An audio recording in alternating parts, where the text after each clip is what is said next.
Voies navigables de France est un établissement public de l'État qui a trois grandes missions. La première étant gestionnaire de la voie d'eau.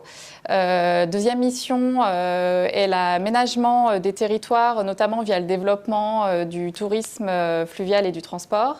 Et dernière mission étant vraiment la gestion hydraulique du réseau.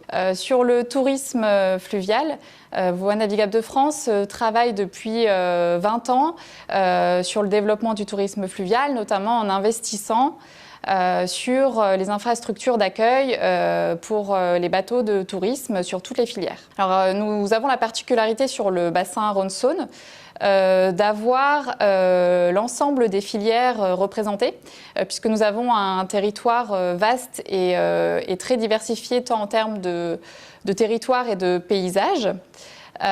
Puisqu'il s'étend sur 1200 km de la Bourgogne avec la Saône jusqu'en Méditerranée avec le Rhône et le canal qui va jusqu'à Sète. Donc nous avons une richesse de territoire et toutes les filières sont représentées, que sont du coup les paquebots fluviaux, qui sont les grosses unités qui peuvent accueillir jusqu'à une centaine de passagers, que ce soit les péniches hôtels, au gabarit Fraissinet qui accueille en moyenne 8 passagers. Nous avons aussi donc les bateaux promenades qui permettent des croisières de quelques heures avec ou sans restauration.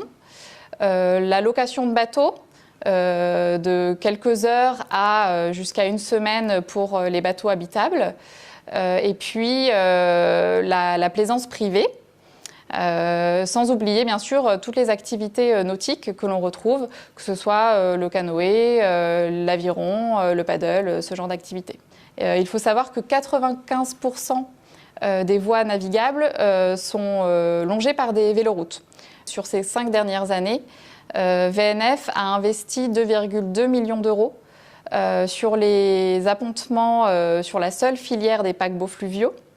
Dont les retombées économiques représentent environ 140 millions d'euros pour l'année 2017. Donc ces investissements-là se font notamment dans le cadre du plan Rhône-Saône pour lequel VNF est l'un des principaux partenaires. Mais l'établissement continue bien sûr d'investir pour répondre aux enjeux d'aujourd'hui et de demain, avec notamment dans un premier temps le déploiement des bornes électriques d'alimentation à quai pour les paquebots fluviaux et les péniches hôtels.